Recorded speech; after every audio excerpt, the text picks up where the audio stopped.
After indulging myself in the distraction project of making a garden storage hutch, it was time to return my attention to the newly liberated midroom. With the first two cupboards now gone, I decided it was worth removing the third one as well. The cupboard's strange depth made me think it was probably built for some kind of long-removed water heating system, and its size made using the cupboard to its full potential really impractical. So I got back to demolition again, figuring we would see how much of an impact removing it made. And if removing it didn't make much of an impact, I could build something more efficient to suit our needs better instead.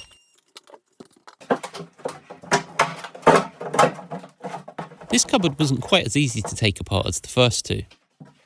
It was a bit of a battle getting the main stud out, and in doing so I managed to do a bit of damage to the cursory sanding I had given the floorboards a week before.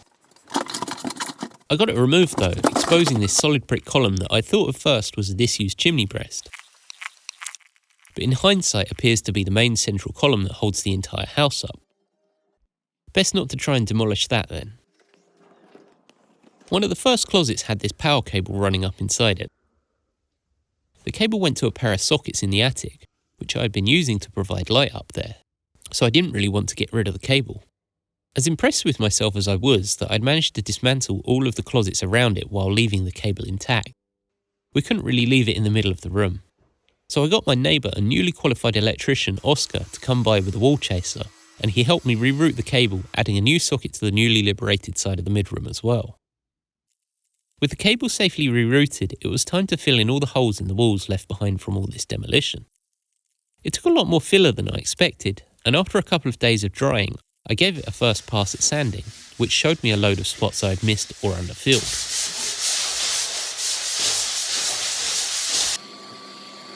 Before I could do any more to the walls, I decided I had to at least partially address the little radiators that were left behind from the closets. I decided that the tiniest one should go, as it was going to be in the way of whatever we were going to put there in the future, but that meant I had to work out where the pipes went. I found it just teed off from the pipes to the other radiator in the room anyway, which made a nice simple job, in theory. I had a couple more tasks to do on the central heating too, so I drained the system and cut the T-spurs to this radiator out.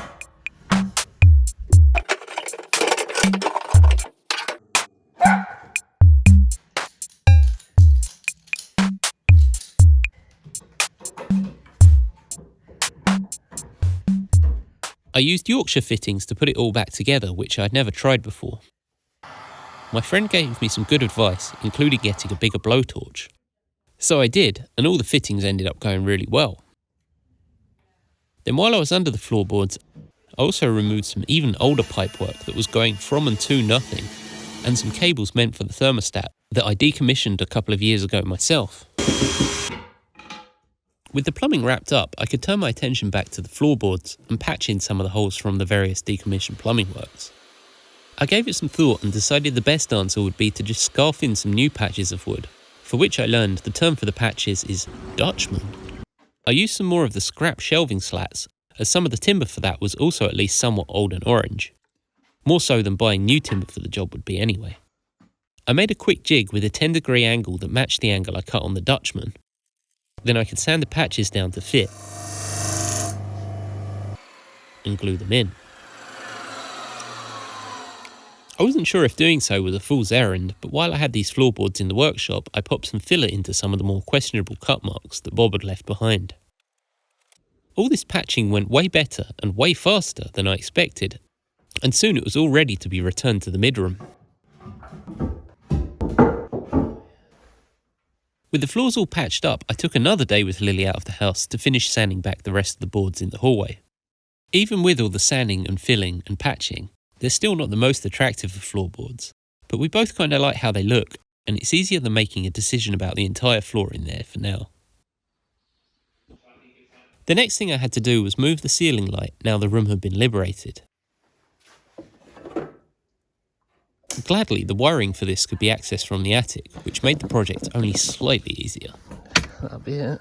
I moved the various cables into a proper junction box on the attic side, which left me with a simple way of dropping a short-term light down into the right spot, while we decide on a more intentional replacement fixture. With the ceiling light moved, I was finally ready to put a mist coat up over all the walls. Not only was this good for sealing up some of the bare plaster and all my filler, but it also helped me find all the things I'd missed. It's quite rewarding actually. Like a couple of stains from long repaired water leaks, filler I forgot to sand, holes I forgot to fill, and all the seams I forgot to caulk. But after a couple more cycles of filling and sanding, I was ready to paint. I've discovered a part of decorating I particularly enjoy is cutting in. The ceiling got a few coats of pure brilliant white off camera, so I started cutting in between the ceiling and walls with the go-to not quite white shade we had been using in the rest of the house. I don't think I'm particularly good at cutting in, but I do enjoy the challenge of it. Then with the edges done, rolling in the rest of it was the easy bit. For the opposing wall, I wanted to do an accent colour. I wanted to do a nice bright yellow, but Lily talked me down from that to a more subdued yellow tone from an expensive colour book. Unfortunately though, I learned the lesson of the gamble you make when you try and get the expensive colours matched in trade paint. I don't know what the guy at the paint mixing desk had it pointed at, but what he ended up mixing for us just straight up didn't match anything.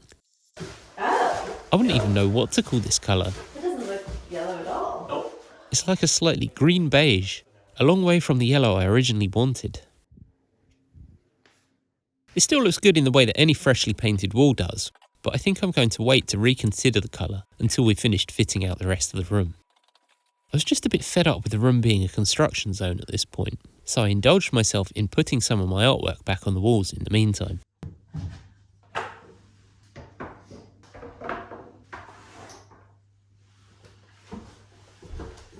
Following the theory of working your way down with decorating, I gave the skirting boards a fresh coat of paint.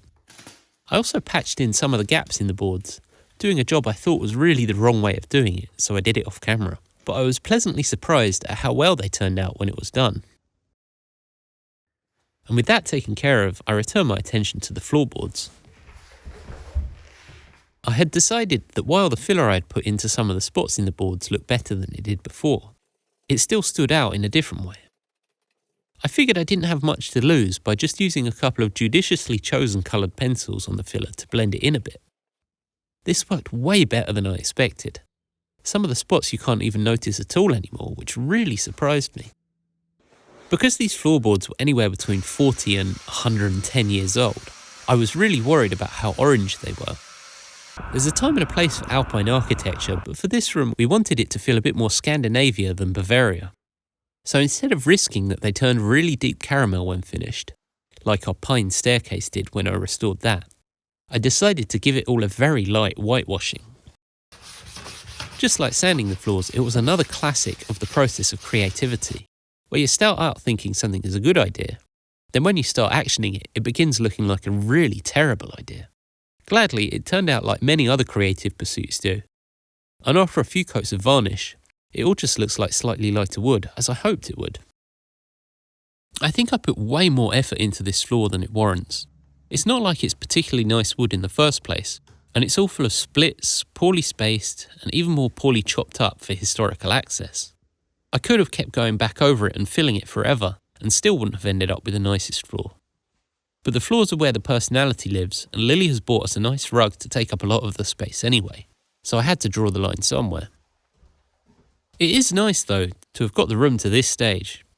Because we peeled off all the textured wallpaper from when this used to be Bob's office before we even moved into the house, this is the first time we've had to experience this part of the house actually being clean.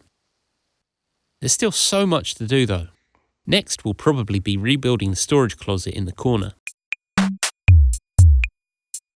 Thanks for watching this video.